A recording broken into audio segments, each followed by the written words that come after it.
네, 여러분 안녕하세요. 자, 이 리플이 정말 중요한 구간인 이 4,000원짜리를 돌파하면서 다시금 전고점 돌파에 대한 기대감이 커지고 있는 상황에서 세계 최대 전자상거래죠. 아마존의 리플 결제 시스템 도입 관련해서 검토 소식이 들려오면서 화제가 되고 있는데, 관련돼서 대응 방법과 어떤 이슈들이 있는지 함께 살펴보도록 하겠습니다. 자, 뉴스를 보게 되시면 XRP의 대반격, 대형 호재 세 가지와 함께 미래금융의 새 지평을 열다라는 긍정적인 소식이 전해지고 있는데, 자, 내용을 보게 되면은 국제결제 시스템의 혁신, 그리고 XRP와 리플의 새로운 도약에 대하여 라고 얘기를 하고 있어요. 최근에 리플의 디지털 자산인 XRP가 여러 긍정적인 소식들과 함께 글로벌 금융시장에 다시금 주목을 받고 있는데, 수년간의 부진과 SEC와의 법적 공방 속에서도 끊임없이 기술적 진보와 파트너십 확장을 모색해온 리플이 이제 그 결실을 보이기 시작했다라고 얘기를 하고 있어요. 특히나 SEC와의 소송 종결을 기점으로 규제 불확실성이 해소가 되면서 XRP는 단순한 암호화폐를 넘어선 국제결제 시스템의 실질적인 대안으로 자리매김을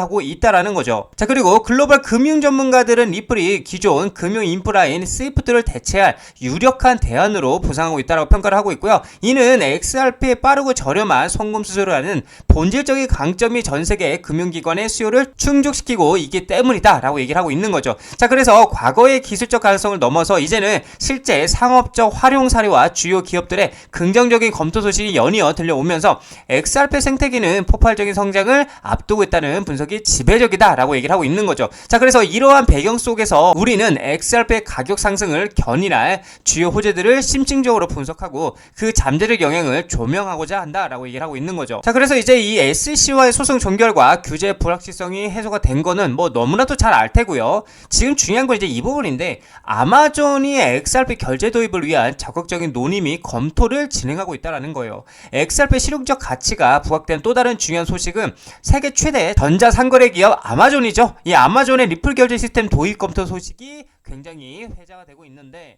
2025년 6월에서 8월 사이 복수의 암호화폐 전문 매체는 아마존의 리플렛을 기반으로 XRP를 결제 수단으로 채택하는 방안을 적극적으로 논의하고 있다라고 얘기가 나오고 있다라는 거죠. 이는 리플의 혁신적인 금융기술을 활용하여 더욱 빠르고 효율적인 결제 시스템을 구축하려는 아마존의 전략적인 움직임으로 풀이가 된다라고 얘기를 하고 있는 겁니다. 자, 이렇게 아마존까지 결제 도입을 검토하고 있고요. 어마어마한 기업들이 계속해서 리플을 도입시키고 있다 보니 영국의 대형은행인 스탠다드 차타드도 더 이상 스위프트를 못 쓰겠다라고 하면서 그 대안으로 리플을 강력 추천하고 있고요. 모건 스탠리 또한 스위프트를 대체 가능성에 대해서 전망을 하고 있는데, 자, 뉴스를 보게 되시면 모건 스탠리 리플 XRP 1조 달러 유입, 스위프트 대체 가능성이 전망되고 있다라고 얘기를 하고 있는데, 자, 내용을 보게 되면 월스트리트의 거대 투자 은행인 모건 스탠리가 최근에 보고서를 통해 리플이 국경 간 결제 시장에서 최소 1조 달러 규모의 유동성을 확보하며 기존의 스위프트 시스템을 흔들 수 있다라고 전망을 하고 있는데, 모건 스탠리의 이 같은 전망은 특히나 더 빠르고 효율적인 거래에 대한 시장의 요구가 커지면서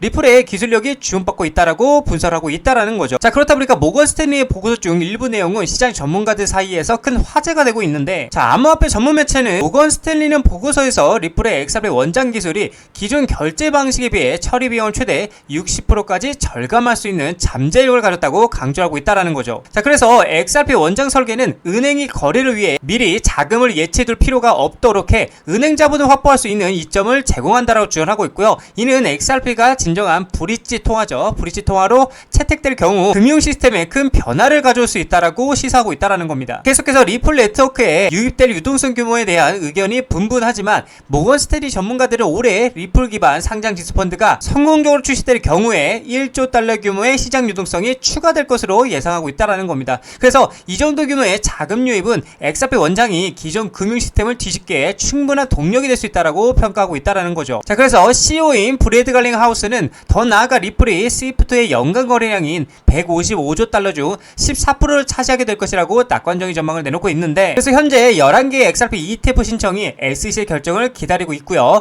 블룸버그 분석가들은 2025년 10월 말까지 진행될 가능성을 95%로 보고 있다라는 겁니다. 한편 스위프트도 경쟁사 기술에 대한 관심을 보이며 2025년 4분기 리플과 헤데라를 포함한 블록체인 기술 자체 플랫폼에 테스트했다고 인정을 했고, 했고요. 그러나 스위프트 최고 혁신 책임자는 최근 리플랩스의 법적 소송 승리를 평가절하하며 소송에서 살아남은 것이 곧 회복력을 의미하지는 않는다라면서 중립적이고 공동의 거버넌스가 회복력이라고 비판적 입장도 보이고 있다라는 거죠. 그럼에도 불구하고 스위프트의 XRP 헤데라 테스트 결과는 적어도 2025년 11월까지는 공개되지 않을 예정이고요. 이 시기는 XRP ETF 승인 결정 시기와 맞물려 있고요. 만약에 ETF가 승인이 된다라면 리플은 주요 법적 장애물을 완전히 제거하고 새로운 국면을 맞이하게 될 것으로 예상하고 있다라는 거죠. 자, 그래서 모건 스탠리 같은 경우에 계속해서 리플의 긍정적인 전망을 하고 있는 상황에서 그에 반대로 코인베이스는 본격적인 패권 전쟁을 알리고 있는데, 이러한 상황에서도 리플과 코인베이스가 정면 충돌을 하면서 가상 암호화폐 스위프트 결제망에 대해서 삐거덕거리기 시작을 했는데, 자, 내용을 보게 되면 리플, 코인베이스 정면 충돌, XRP를 8억 개의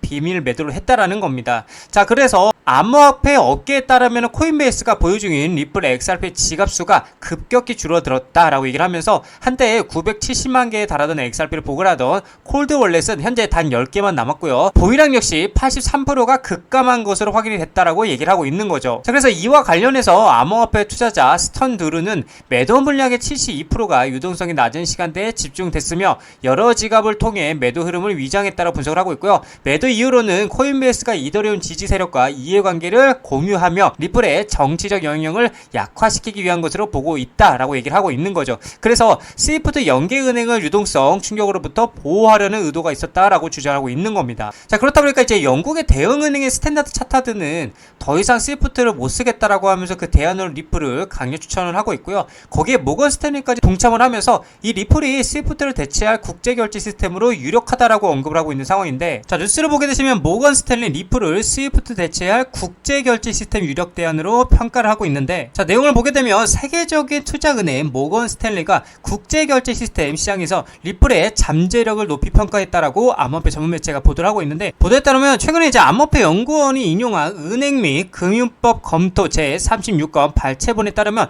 모건 스탠리는 리플이 기존 국제송금 시스템인 스위프트의 유력한 대안이 될 수 있다라고 지금 분석을 하고 있는데, 모건 스탠리는 리플의 분산 원장 기술이 금융기관의 결제 처리 비용을 최대 60%까지 절감할 수 있다고 평가를 했고요. 이는 송금 수수료 인하로 이어져 수혜자에게 더 많은 가치를 제공한다. 그래서 이 기술은 특히 국경을 넘나드는 송금에 매우 매력적이라고 모건 스탠리는 설명을 했다라는 거죠. 그래서 리플 네트워크는 XRP를 활용해 유동성을 확보하고 통화간 가교 역할을 수행한다라는 겁니다. 이 덕분에 은행들은 사전에 자금을 예치할 필요 없이 즉각적인 국제송금이 가능해져서 자본 효율성을 높일 수 있다라고 얘기를 하고 있는 거죠. 자, 계속해서 모건 스탠리의 분석에 따르면 리플의 기술은 결제 시간을 대폭 단축하고 거래 속도를 높이며 사기 위험을 완화하는데 탁월했다라고 얘기를 하고 있고요. 이러한 장점은 리플이 국제 금융시장에서 매우 유리한 위치를 점하는 이유라고 모건 스탠리는 얘기를 하고 있는데, 특히 주목할 만한 부분은 모건 스탠리가 리플을 스위프트를 대체할 잠재적 대안으로 평가했다는 점이에요. 자, 그래서 스위프트는 50년 이상 국제금융 시스템의 중추 역할을 해왔지만 느린 처리 속도와 높은 수수료 문제로 비판을 받아왔다고 얘기를 하고 있어요. 그래서 일각에서는 이제 리플이 스위프트를 완전히 대체하기보다 보완하는 역할을 할 것이라고 주장을 하고 있고요. 그러나 이제 현재 여러 은행들이 블록체인 기반의 대체 시스템을 시험 운영하는 사례가 늘고 있고, 리플이 기존 금융 인프라의 새로운 변화를 가져올 것이라는 기대감이 커지고 있다라는 거죠. 자, 그래서 SEC와의 법적 분쟁을 종결하면서 기술 및 시장 잠재력에 대한 관심이 다시 한번 불붙었는데,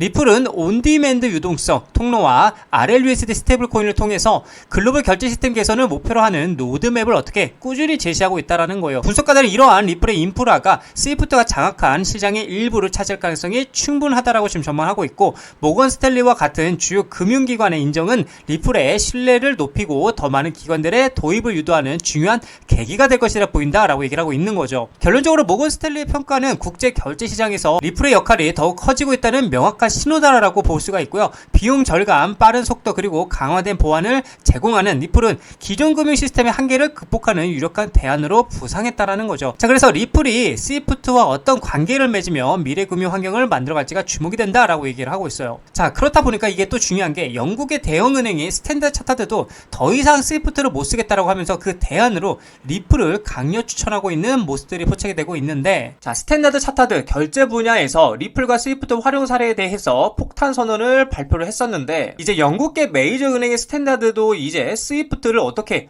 못 쓰겠다라고 하면서 이 XRP가 훨씬 빠르고 싸다라고 얘기를 하고 있고요. 이게 단순한 기술 비교가 아닌 실제로 XRP를 활용해서 테스트를 해본 결과 무역 금융부터 국경 간 실시간 송금까지 실제 은행 시스템 안에서 이 XRP로 테스트를 해보았는데 그 결과 이 리플은 뭐다? 찐이었다. 진짜였다. 라고 얘기를 하고 있는 거예요. 이게 무슨 말이냐? 기술력을 인정한다라고 얘기를 하고 있는 겁니다. 자, 그리고 또 중요한 게 뭐냐? 실제 미국 결제 시스템에 리플이 채택되면서 본격적인 제도권 진입에 맞이를 했는데, 자, 그렇다 보니까 지금 스위프트와 리플 경쟁에서 협력자로서 전환점을 맞이했냐라고 얘기를 하고 있는데, 수년간 이제 스위프트와 리플 간에 1만 1000개 이상의 금융기관을 아우르는 방대한 네트워크를 자랑하는 이 스위프트는 이제 오랫동안 은행 간 통신의 표준으로 군림을 해왔습니다. 반면에 리플은 리플렛과 온디맨드 유동성 그리고 솔루션을 통해서 XRP를 활용, 사전 자금 계좌 없이도 즉각적인 유동성을 제공하는 실시간 블록체인 기반 솔루션을 선보이며 기존 시스템에 도전장을 내밀었다 이거죠. 자, 그래서 반코드의 발언은 이런 역학관계가 경쟁에서 협력으로 전환될 수 있음을 시사하고 있고요. 그는 항상 상대를 무너뜨릴 필요는 없다 그러면서 상대가 당신과 함께하도록 충분히 겁을 주면 된다고 언급했다라는 거죠. 리플의 기술 발전과 그리고 금융기관 네트워크 확장으로 인해서 스위프트와 같은 거대 기업조차 협상 테이블로 이끌어낼 수 있는 영향력이 커졌다라고 강조하고 있다라는 거예요. 그러니까 이 리플을 인정하고 있다라는 거죠. 자, 그래서 XRP 기존 금융 시스템의 비효율성을 해결할 열쇠라고 얘기를 하고 있어요. 이 XRP가.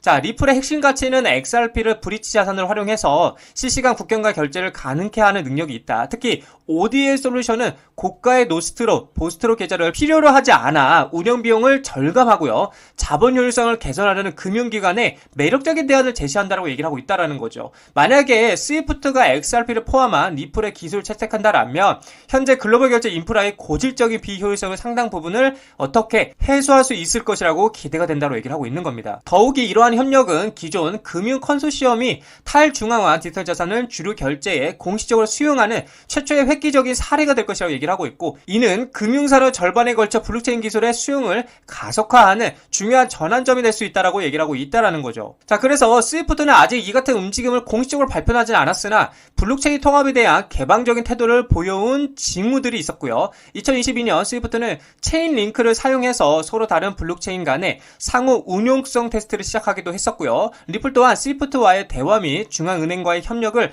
포함한 파트너십을 확대를 인정했다라는 겁니다. 자, 그래서 반코드의 주장은 아직 추측에 불과하지만 금융의 미래를 형성하는데 더 광범위한 트렌드를 기반으로 하고 있고요. 리플이 미국에서 부분적인 법적 명확성을 확보하고요. 글로벌 금융 업계의 토크나 및 블록체인 기술을 적극적으로 모색함에 따라서 리플과 스위프트 간의 궁극적인 파트너십은 더 이상 불가능한 시나리오가 아니다라고 얘기를 하고 있어요. 그래서 XRP 커뮤니티에서 이러한 발표는 XRP 장기적인 유용성에 대한 믿음을 입증하고 있고 대중화의 촉매자가 될 꿈의 실현과도 같을 것이다 라고 얘기를 하고 있는 거죠. 그래서 여러분들 긴 말 필요 없습니다. 우리는 이 리플, XRP, 이 리플의 가치, 그쵸?